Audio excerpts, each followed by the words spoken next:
Hi guys, today I'm going to show you how to get your diffuser from this to this.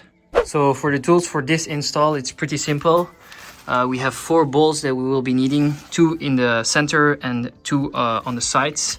So I'll be using a drill, but you can use whatever tools as long as you have T25 torx screw for the sides and a T15 for the middle screws. The middle screws are situated to the middle of your bumper, and these are the T15 ones.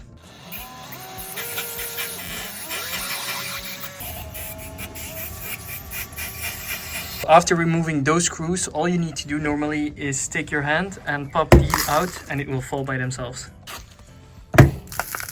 Now we have the 2 screws on the sides, one on this side and one on the other side, and this one is a T25, torx 25. So these side screws are actually what connects your diffuser to your mud flap, so it's important to remove it as not take your mud flap with you when you remove the diffuser. So these are all the screws that hold your diffuser to the bumper. So all we need to do now is remove the diffuser by clipping it off. Disclaimer, the hardest part of this uninstall is really getting this part of the diffuser on the side out. Under the car, it's best actually that you do this with 2 persons.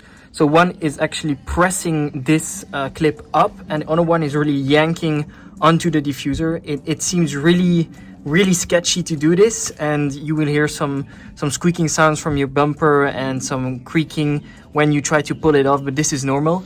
And you can also try to pull or push. We were not sure on this tab, but normally it should come with the other one. So the key is really to yank on the diffuser and it should come off. But this part is actually, it's really sketchy, guys, to be honest.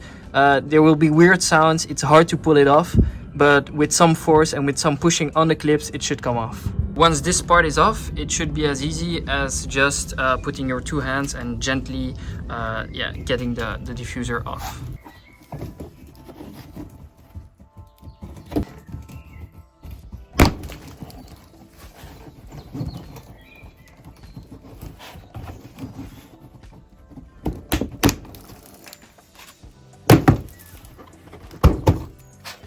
As you guys can see, it's this clip and this clip. They are really a pain in the ass.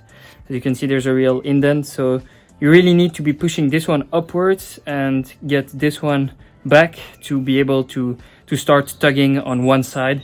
And as you saw afterwards, it's just easy straight clips, just pulling it out. This is what it looks like now that the diffuser is removed. So we'll head over to the install of the new diffuser. This is what the new diffuser looks like.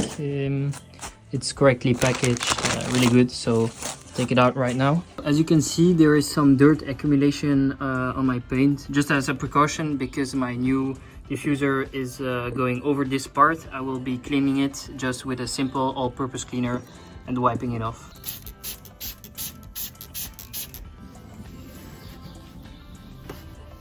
To align it, I would recommend to first put all the middle ones straight, and we'll now be popping the rest on the side and installing it this way. So we have aligned all of the clips correctly. So normally it should be as easy now as pushing them back.